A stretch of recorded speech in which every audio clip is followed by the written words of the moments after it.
place. In Materia Medica, it is written damp place, basement, walls, cellars.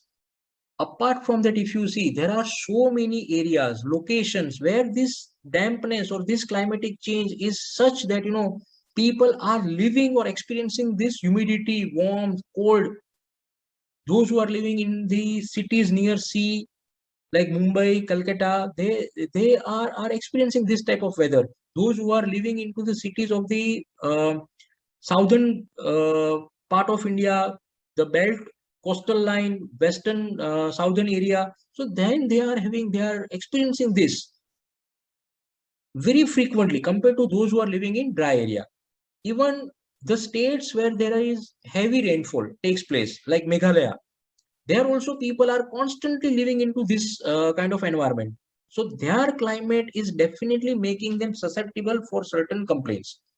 In Materia Medica, it is described there are certain places as marshy areas where the waterlogging is there, humidity is almost there, certain water areas are there. So there even marshy areas is a well breeding ground for mosquitoes. So they have intermittent fevers, they have malaria-like fevers, and that's why even many books have described certain medicines for marsh fever. It is intermittent malaria-like fever. So let us take this phase one by one.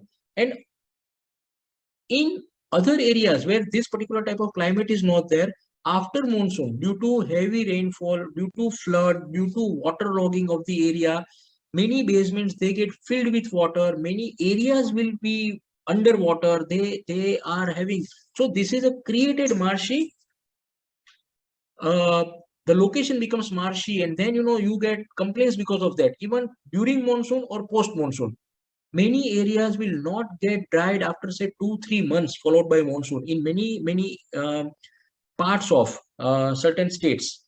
So if we consider all this, now fever, if we are talking of marshy area and if we are talking about malaria like fever, two medicines are very important for intermittent: Arania diadema and citron.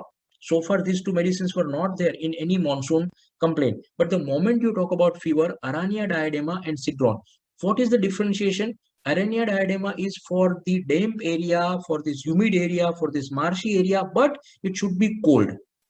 The place, the climate or the area should be cold, whereas citron is having warm, damp, humid area. Warm, damp, marshy area is citron.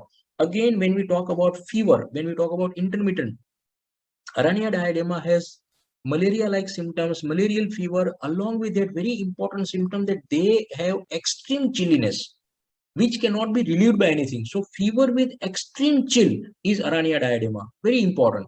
Whereas citron, there is chilliness will be there, but that chilliness will be only in the later part of the day, or either in the evening or in the night. But very important thing for citron is there is a periodicity which is clock-like. Suppose today there is a chill around 12, tomorrow the same time at the same clock-like periodicity, clock-like regularity at the same time, 12 o'clock, chill will come. The attack of chill will come.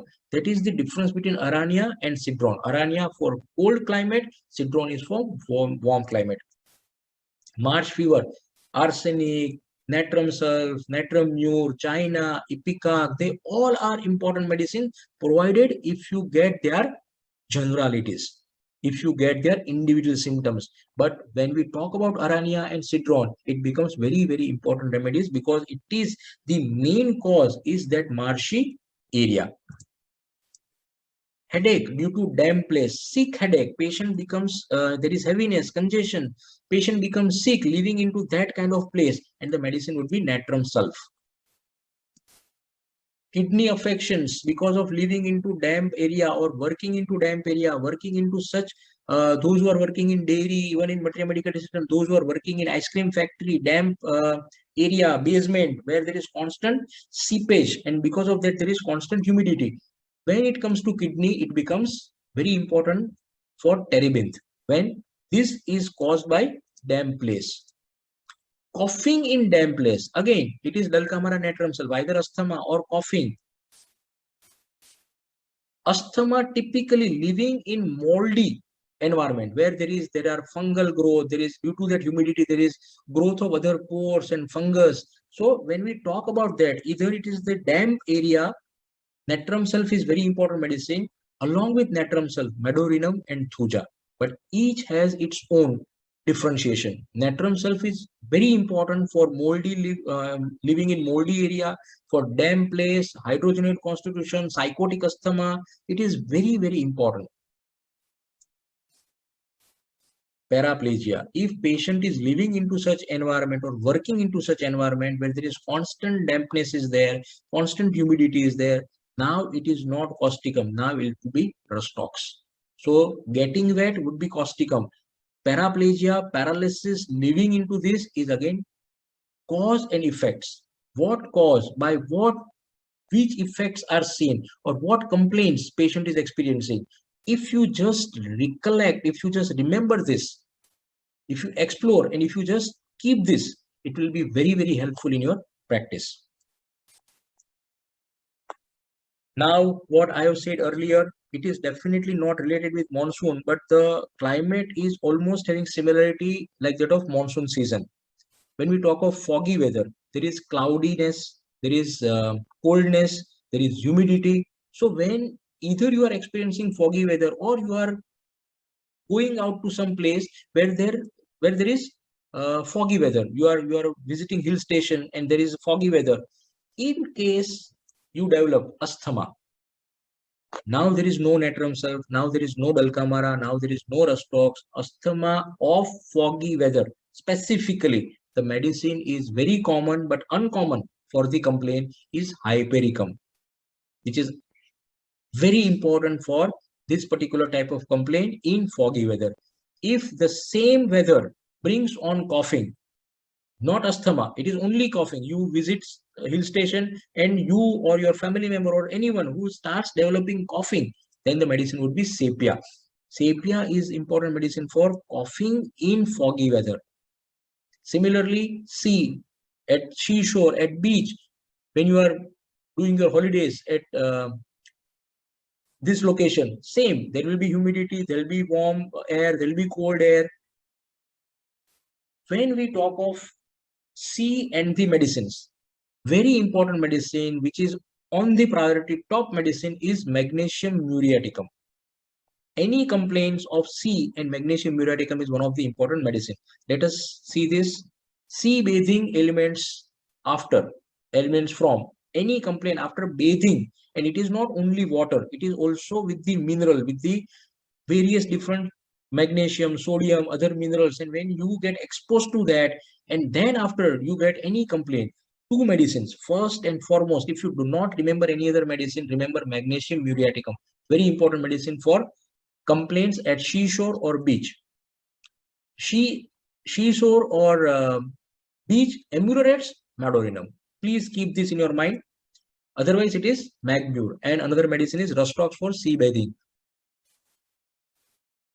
After bathing or just with the sea air, you get exposed to sea air and you develop urticaria. Then the medicine would be again magnesium muriaticum. Arsenic is another medicine, but first medicine. So when you go to sea, when you visit beach, Magmur has to be with you. When you visit hill station, you must have medorinum, you must have hypericum, you must have sepia with you. These are the medicines which can definitely help in acute ailments. If coughing, again Magmur blindly and cuprum, spasmodic cough and all other symptoms of cuprum. But Magmur is very important for this cause of sea air, which causes cough. After sea, when you visit the place where there is snowfall or snow air or snow is the area is covered with snow. So in that, if you develop coryza in snow, very important medicine is pulsatilla and Rustox. Snow also has cold, snow also has humidity, snow also has wind. Your feet, normally we don't get wet, but your feet will get wet. Your feet will get wet in playing and walking in snow. So pulsatilla is here also important, and Rustox, getting wet, though it is with snow, and you get coryza. But otherwise, if you get coryza in rainy weather after getting wet, it is not snow, but it is plain rain, and then the medicine would be sepia. This is what is the very minute differentiation, but that's how you can remember and you can individualize. Coughing is there in snow, then again medicine is sepia. Snow air aggravates. Along with sepia, very important medicine is conayam. So when you are visiting to such places where you are exposed to snow air, snowfall, these 3-4 medicines are important for dealing with any acute problem.